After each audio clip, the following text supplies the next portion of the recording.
Welcome to today's Catholic Daily Readings from Christus Dominus Bread of Life. A reading from the Book of Numbers.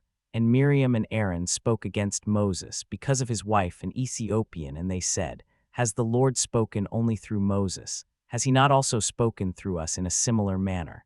And when the Lord had heard this, for Moses was a man exceedingly meek, beyond all the men who were living upon the earth, immediately he spoke to him and to Aaron and Miriam, "Go out, you three only, to the tabernacle of the covenant."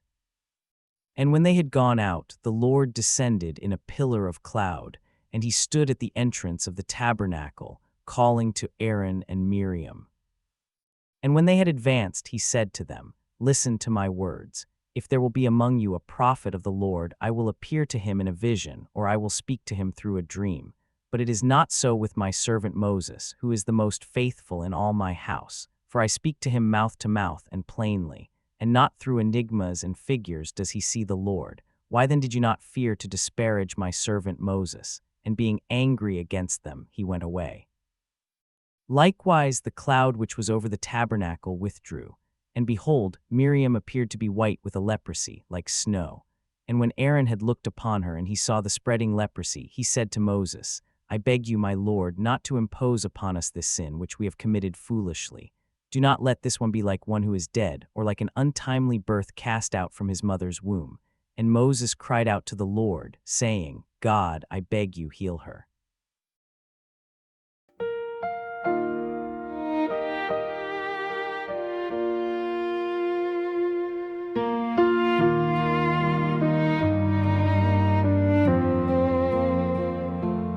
Be merciful, O Lord, for we have sinned.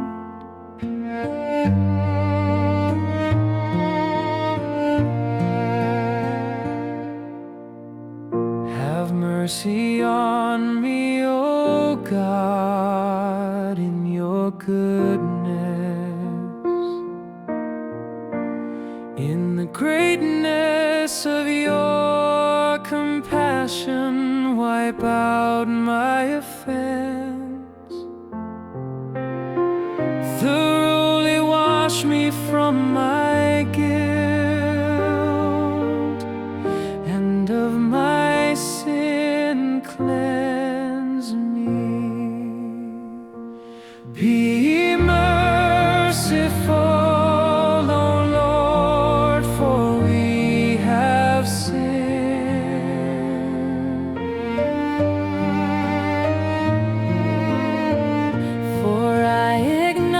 my offense, and my sin is before me always. Against you only have I sinned, and done what is evil in your sight. Be merciful,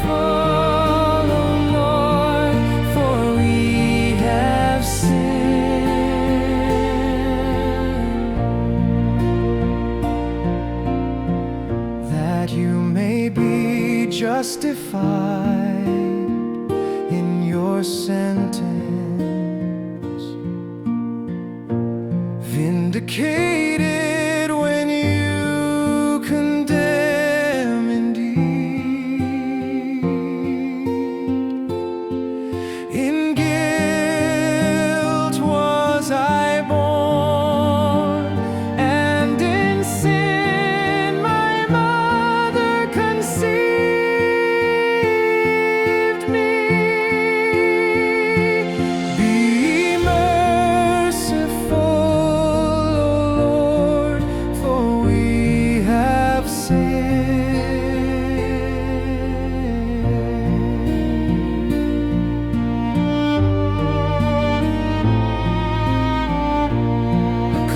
Heart create for me, O God,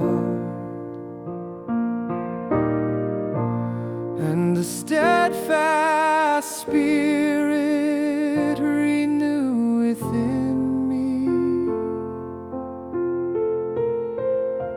Cast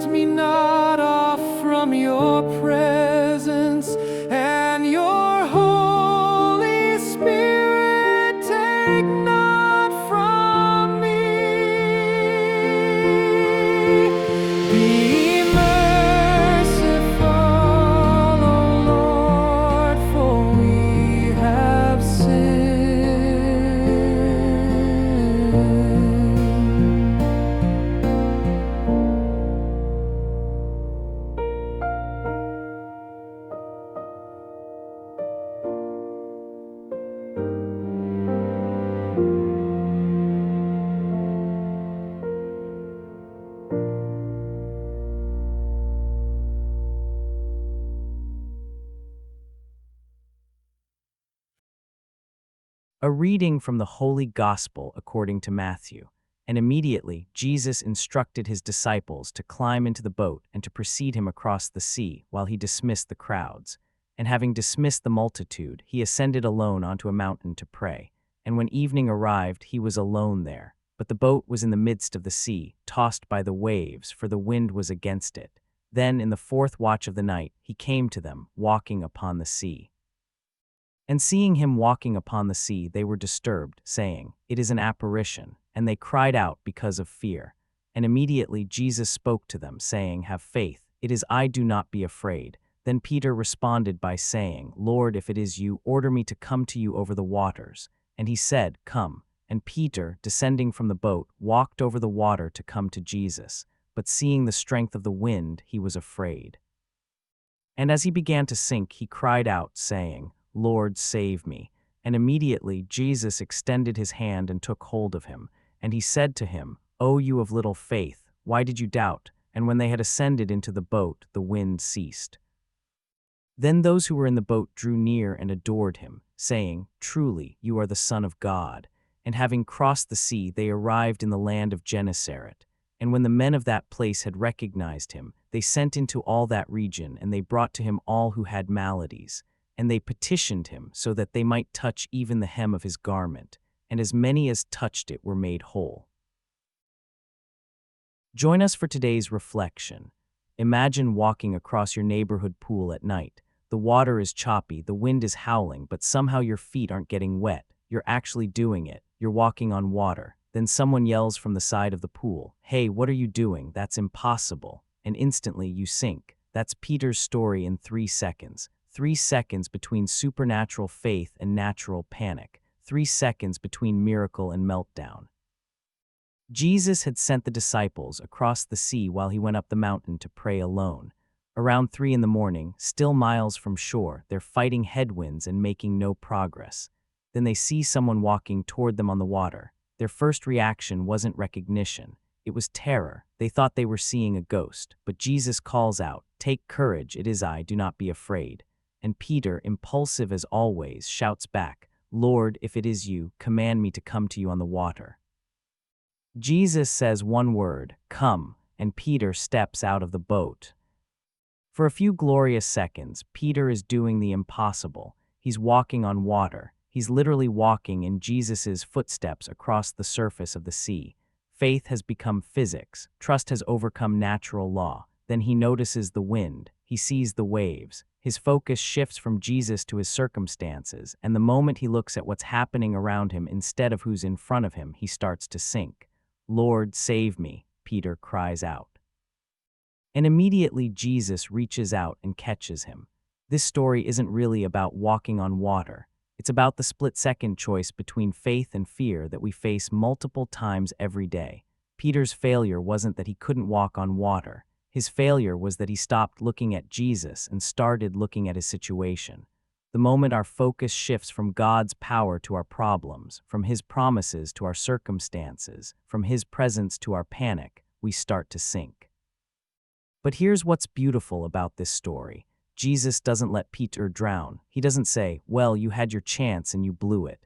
He doesn't lecture him about the importance of maintaining faith under pressure. He reaches out his hand and catches him. The rebuke comes after the rescue. "O you of little faith, why did you doubt?" It's not an angry condemnation. It's a gentle question that gets to the heart of what just happened. Why did you doubt, Peter? You were doing fine. You were walking on water. What changed? The answer is obvious. Peter's attention shifted. He took his eyes off Jesus and put them on his circumstances. And the moment he did, natural law reasserted itself. This is the 3-second faith test we all face. When the phone rings with bad news, do you immediately go to Jesus or immediately go to panic? When the bills pile up, do you first remember God's provision or first calculate disaster? When relationships get difficult, do you focus on his faithfulness or their failures? The difference between sinking and walking on water often comes down to those first 3 seconds of response. Peter's experience teaches us that faith isn't a feeling, it's a focus. It's not about being brave enough or strong enough or spiritual enough. It's about keeping your attention on Jesus instead of on your situation. The waves didn't get bigger when Peter started to sink. The wind didn't get stronger. His circumstances didn't change. What changed was where he was looking. We do this constantly. We're walking in faith, trusting God, making progress in impossible situations. Then someone mentions how difficult things are, or we read the news, or we start calculating all the ways things could go wrong, and suddenly we're sinking. The good news is that Jesus is always within arm's reach, always ready to catch us when our faith falters, always asking the gentle question, "Why did you doubt?" Not to shame us, but to help us understand what happened so we can learn from it. Peter learned. After the resurrection, this same impulsive fisherman became the rock-solid leader of the early church. The man who sank in 3 seconds became the apostle who stood before thousands and proclaimed the gospel with unshakable conviction. His moment of failure became his greatest lesson in faith. The story ends with Jesus and Peter climbing into the boat together. Immediately the wind stops and they reach the other shore. The disciples worship Jesus, saying, "Truly, you are the Son of God." Sometimes our greatest revelations of who Jesus is come not through our successes, but through our failures. Not when we're walking on water confidently, but when we're sinking and crying out for him to save us. Peter's 3-second faith test became everyone's confirmation that Jesus really is who he claims to be. Your next 3 seconds of crisis might be your next opportunity to discover the same thing. The question isn't whether you'll face waves and wind. The question is where you'll look when you do. Keep your eyes on Jesus. Everything else is just weather.